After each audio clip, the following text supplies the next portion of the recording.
Hey everybody, Nettie Owens here. Welcome back.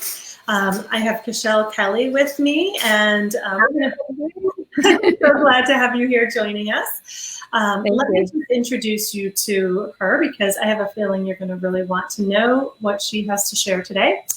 She is a 5 times author, including Women, Men, and Children's Prayer Guide for Entrepreneurs, keynote speaker, and corporate trainer.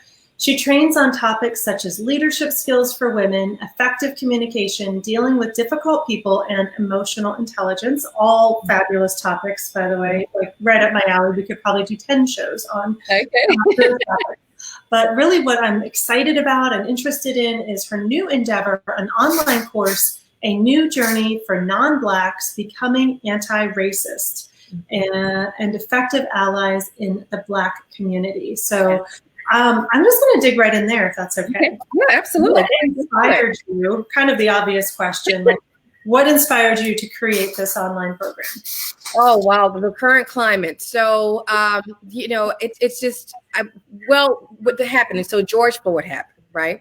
And so from there, I saw a lot of scrambling, and it was very interesting because I think because America got to actually see it happen is why the outrage happened. Because in the Black community, we've experienced this. We experience this every year, twice a year, every 3 years. But because the outrage was so alarming, and then I don't even know how white people got in the conversation all of a sudden, right? Because everybody started looking like, okay, looking at companies, like what is their response to the company? And so I don't know how we got there, but we're here, right? And everybody is very, very careful about who they're doing business with, and they're kind of canceling business relationships right now if you have not responded in a way to say, are you anti-racist? Because I think a lot of times people will say, I'm not racist. I'm not racist. I don't have a racist bone in my body. I have Black friends or whatever. But the real test is, are you anti-racist? And with that being said, if you've been around your white friends or white colleagues and they've said something racist, did you say something? Were you what side of history are you going to be on? And that's what I think is important, that people understand the difference between I'm not racist to anti-racist. So I saw a lot of, okay, all right, well, I've got to say something. I saw a lot of scrambling with companies. I've got to get with my team, and we've got to put something out, and we've got to put up this black square. We've got to put up I can't breathe memes, and we've got to say that we don't like this. We've announced this. But then I saw a lot of coaching groups that I was a part of. In the groups where it was a lot of bickering between everybody. It was like a racial war going on in these groups. And I mean, 10,000 of people. And so then they were looking, okay, well, listen, this thing is going on. You are the person that brought us all together. We've paid you $10,000, $20,000 for this coaching program. We don't feel included in this program. What's up? So then they didn't know how to handle it as a company, because they said, we don't talk about religion, we don't talk about politics, we don't talk about race in this group. We've never had. But the times have changed and it's different, and the conversation needs to be had. So I need for businesses to understand that we are in a new norm right now, and the way that we used to do things in the past is no longer acceptable. And you can check your inbox, check your email right now. You've gotten an email from every person you've ever done business with, every airline, your cable provider, every single company has been in a flurry to come out with a diversity plan and all of that. So I think that's where we start there. Okay. So what should a company come out and say? Now, like right now, the initial flurry has passed. Most companies have made the statement that they're going to make. And I guess the question then is, now what? So we made a statement, which was a big show of things, but like the point here is change. The point here is a new conversation, a new way of doing things. And you said a new landscape. What do you see as some of the steps that need to be taken to create that new landscape, so we don't lose some of this energy that's created? Yeah, you're right, Nettie. And I just realized I didn't answer your question. That's why I wrote the course, because I saw all of those people doing those things, and the flurry is gone. Now it's time to do the work. Now it's time to actually learn the history of Black people. Now it's time, not just Juneteenth, right? And just but to learn how we got here and learn those things that they don't even teach in history books or history schools. All this history that we know as Black people, but you cannot be allies with us and love us and support us if you don't know us, right? So I think the work needs to happen, and it's not sending out a book list, which a lot of companies are doing. It's about talking to your Black employees. It's about talking to your Black clients and saying, you know what, maybe having focus groups with the people that are in your group to say, how can I serve you better? You know, what is missing from this organization that I've overlooked, because you didn't know what you don't know, right? Mm-hmm. So the thing about it is that you've got to sit down and have the conversation, not give in to the NAACP when you've got Black customers right here to talk to. We are open, we are willing, we want to talk to you and tell you, you know, every coaching group that I'm in, it's always a Black subgroup that people have created because they don't feel inclusive in the big group. And that should stop, right? Because everybody paid the same. It's the same opportunity. Putting more Black people on your podcast and your stages. I've gone to conferences, paid $20,000, $5,000, and I've never even seen a Black person on stage or in the interns checking people in. Right. Well, it's a double-edged sword, right? They're like, not only are people of color missing, but you and I are missing. Like women are missing from the stage. Yeah.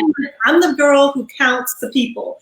Like, oh, look, we have 5 guys and the token person of color and the token woman. And that's, you know, so really I see this, I'm happy and I'm excited for the conversation because I see this as an opportunity to really address things that we haven't addressed as a country, you know, as far as issues with Black people and people of color and the things that we have and have not done. And I also see it as a larger conversation, like, this country really is, you know, the best place for white Christian men. Yeah. And that narrative has been told. So what are the other stories? Like, how can we tell the other stories of everybody else that's here and still come to terms and address the ramifications of the things that we've done, you know, as far like for some people whose history takes them back to slavery. I know that's not the case. No, it's a real thing. My parents, right, 23 and 24 years old, and they could not drink from a fountain. My living parents, right? Right. And so I think that the misconception is that we talk about slavery. It was 400 years ago. Right. My grandfather was a slave. He lived in my parents' house until he died. So it's not as far removed as people think. Oh no, I don't think it's far removed at all. I'm just saying that some people don't associate because they may have more recently immigrated or perhaps they just weren't part of that narrative. So we need to pull that story and all the others. Like, let's tell that story. Let's tell the immigrant story. Let's tell the Native American story. Let's tell the woman's story. Let's really have those conversations. Absolutely. And be interested. Listen to people, right? Because everybody is trying to fit in with white people. Mm-hmm. And that's just on our view, is that we're trying to do everything to be accepted. And if you really think of it, just call a spade. And it's like no one is ever interested in who we are as a people. And it's always like this meme that says that people love our culture, but they hate us. They love rap music. They love the food. They love like cuts. And it's just like, and that's how we feel, right? Wow. Thank you for sharing that, by the way. The conversation needs to be had because we never thought we had the opportunity to say things like that and for people to listen. And it's like at this moment, it may hurt. It may say, you know what? I have been pretty crappy for not even wanting to know or listening to things like this. But I want to know now. The conversation needs to be had. Absolutely. I could not agree more. And I'm so appreciative of you coming on and not only sharing the opportunity for the course, because I think it sounds awesome. I'm hoping I can go to your website to find out more information. Actually, if you go to Instagram, it's at KachelleKelly.com. It's a link there.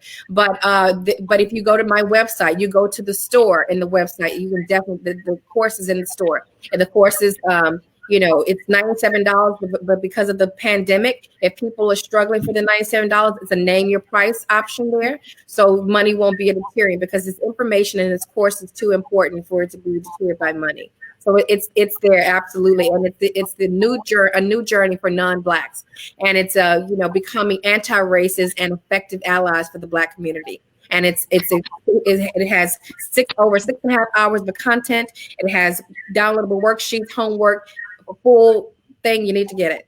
Awesome. It sounds great. I'm checking it out. Thank you so much for coming on, sharing your perspective, enlightening me and the others listening. I really appreciate it. Thank you so much, Nettie, for having me. I appreciate it. Bye-bye.